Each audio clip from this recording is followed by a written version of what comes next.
Tolkien, directed by Dome Karukoski and written by David Gleason and Stephen Beresford, is a film that follows the formative years of author J.R.R. Tolkien's life, his love, passion for languages, and the stories that are associated with them. As someone who practically had possessed an obsession for Tolkien's legendarium, akin to Gollum's for the One Ring, I was like a lot of fans, protective and apprehensive when first learning about a film being made about the professor. How would they approach the story of the man that subcreated a universe, one that is full of diversity in language, heroic in deeds, and eloquent in prose? How would they bring the drama of his relationship with his eventual wife Edith, his inspiration for the most beautiful of all creatures in his universe, Luthien Tinuviel, or his experiences at the Somme during the First World War, his membership in the TCBS, and his faith, one of the constants throughout his entire life? I was lucky enough to see Tolkien early at the Montclair Film Festival, where some of these queries were answered and adapted well. Others were not as much.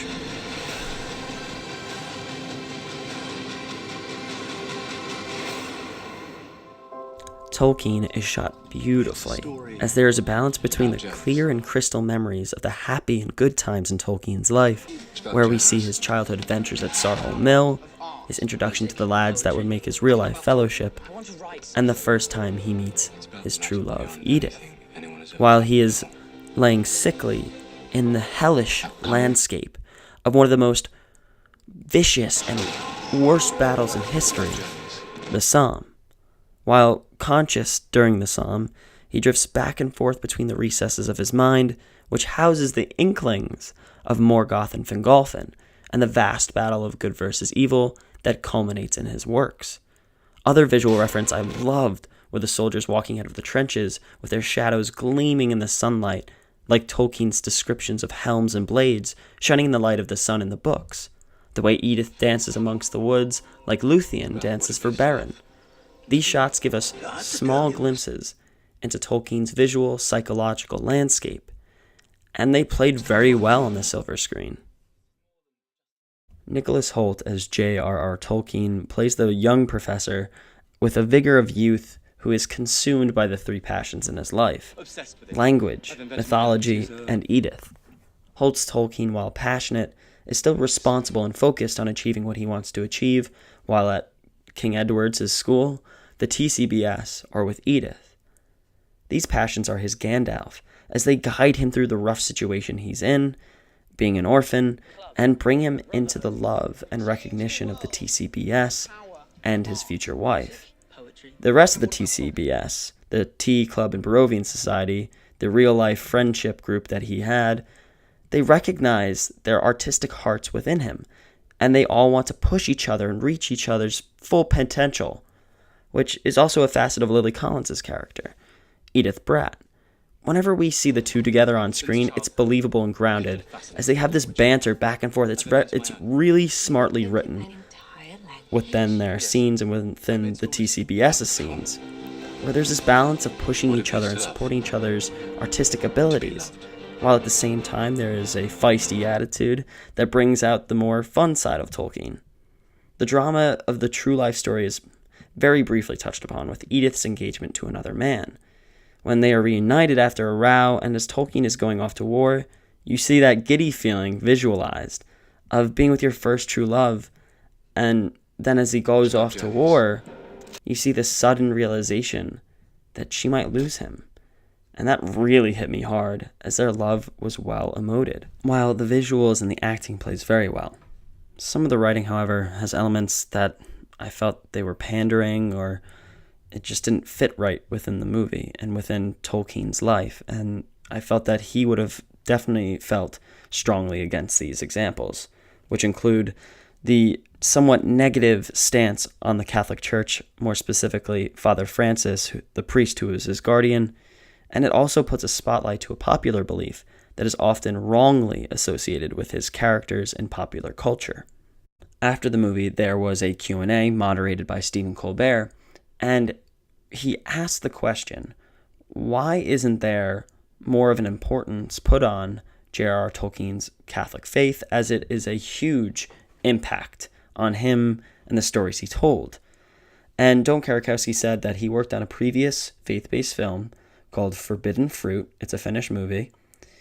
And he said that it's very hard to match emotional and spiritual feelings with visuals.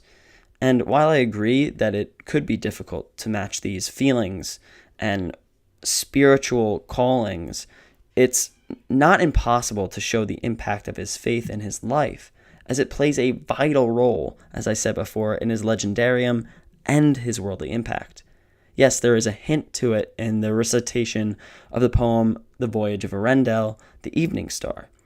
However, this bright star in his mind is portrayed as a roadblock that stands in his way when he wants to pursue his goals. And he reacts to it early on with disdain. Father Francis, towards Tolkien's university years, seems cold and restrictive as Tolkien's legal guardian, and stands in the way of his love for Edith, even citing, "She's not even a Catholic." This paints a sectarian and negative light on Tolkien's guardian and the faith he devoutly believed in. While this subtracts an emotional strong point in Tolkien's life, a contemporary idea is added and forced into Tolkien, and that is homosexuality. As an avid fan of Tolkien's works and Peter Jackson's film trilogy, I see a lot of contemporary takes on the relationship of Sam and Frodo, as they are often considered to be homosexual or homoerotic in their actions and nature around each other. When I went into Tolkien, I was not expecting this at all, as the books show what the purest form of friendship should be like, a love where one supports the other through the best and worst of times, consistently and intimately, without romantic feelings being or having to be attached. The subplot of having Geoffrey Box-Smith have romantic feelings and an unrequited love for Tolkien almost takes away from the real relationship the men had in real life. Just to wedge a contemporary idea to try and make their relationship appeal to the world we live in today, and that's not fair to the men or their families. The actor who portrays Smith in Tolkien, Anthony Boyle, even admits this forced subplot, saying in an interview with The Standard, Stephen Beresford said something brilliant. It's not taking a liberty with the character. There is no direct proof that he was in love with him. But if we don't follow our nose when these clues are given to us, then we're writing these people out of history. This is his and writer Stephen Beresford's interpretation, not what either Tolkien or Smith felt. It's not truth.